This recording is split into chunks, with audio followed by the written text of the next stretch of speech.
வணக்கம் நண்பர்களே. இன்றைய வீடியோ ஒரு செடி வளர்ப்பு பற்றினதில்ல. எளிமையாக நம்ம வீட்டிலே நம்ம செடிகளுக்கு தயாரித்து கொடுக்கக்கூடிய ஒரு உரம் சம்மந்தப்பட்டது தான்.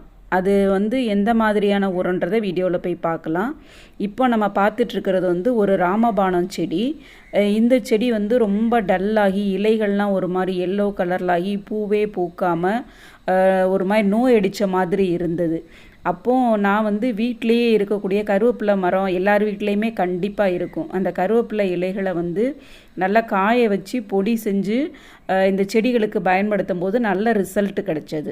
நல்லா காஞ்ச இலைகளை மிக்சியில் நல்லா போட்டு ஃபுல்லாக பவுட்ரு பண்ணிவிட்டு அதுக்கப்புறம் நல்லா ஒரு டப்பாவில் போட்டு நம்ம ஸ்டோர் பண்ணி வச்சுக்கலாம். இது எப்போனாலும் நம்ம செடிகளுக்கு யூஸ் பண்ணிக்கலாம். முக்கியமான பாயிண்ட் என்னென்னா, இலைகள் நல்லா காஞ்சிருக்கணும். இல்லை ஒரு மாதிரி பதம் இருந்ததுன்னா கெட்டு போயிடும்.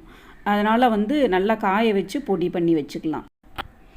செடிகளுமே நம்ம மனித உடம்பு மாதிரி தான். நம்மளுக்கு எல்லா விதமான சத்துக்களும் தேவைப்படுது பார்த்திங்களா. அதே மாதிரி இதுகளுக்குமே எல்லா சத்துமே தேவைப்படும். இந்த கருவேப்பிலையில் அதிகமான பாஸ்பரஸ், அயன், அதுக்கப்புறம் கால்சியம் இருக்கிறதுனால இது ஒரு மைக்ரோ நியூட்ரியண்ட்டாக செயல்படுது. அது போக வேறு சின்ன சின்ன சத்துக்கள்லாம் நிறைஞ்சிருக்கிறதுனால நம்ம செடிக்கு நல்ல ஒரு பூஸ்டராக இருக்கும். இந்த உரம் பயன்படுத்தும் போது மூட்டு பகுதியில் போடாமல் மூட்டை விட்டு தள்ளி ஓரத்தில் ஒரு ஸ்பூன் போட்டு விட்டாலே போதும். இந்த செடி பெரிய செடின்றதுனால ஒரு ஃபுல் ஸ்பூன் போட்டிருக்கேன். இப்படியும் போடலாம், இல்லைனா சைடில் ஓரத்தில் அப்படி தூவியும் விடலாம். தூவி விட்டுட்டு ஃபுல்லாக தண்ணி ஊற்றி விட்டுற வேண்டியதான். இந்த கருவேப்பிலை உரம் கொடுத்த பிறகு இந்த இருவாச்சி மல்லி செடி கூட ஒரு மாதிரி நோய் அடித்து இலைகள்லாம் மஞ்சளாகி இலையே இல்லாமல் ஒரு மாதிரி ரொம்ப டல்லாக இருந்தது. இந்த உரம் கொடுத்த பிறகு பார்த்திங்கன்னா நல்ல ஒரு ரிசல்ட்டு, நிறைய பூக்களும் மொட்டுக்களும் பிடிச்சிருக்குது.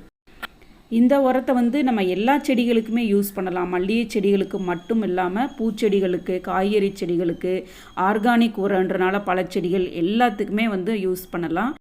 மற்ற செடிகள், ரோஜா செடி, செம்பருத்தி செடி, அதுகளுக்கெல்லாம் யூஸ் பண்ணும்போது அந்த கலருமே நல்ல டார்க்காக இருக்குது. இது ஒரு அடுக்கு செம்பருத்தி ஒரு எவ்வளோ நல்லா டார்க்காக எவ்வளோ பெருசாக பூத்துருக்குது பாருங்கள். இதே மாதிரி ஒரு வெள்ளை கலர் ரோஜா பூ இதுவுமே நல்லா பெருசாக பூத்துருக்கு. முதலெல்லாம் ஒரு மாதிரி மொட்டு கருகி குட்டி குட்டி பூவாக ஒரு மாதிரி இதழ்கள்லாம் ஓரத்தில் கரிஞ்சு அப்படி இருந்தது. இப்போ ரொம்ப அழகாக இருக்குது.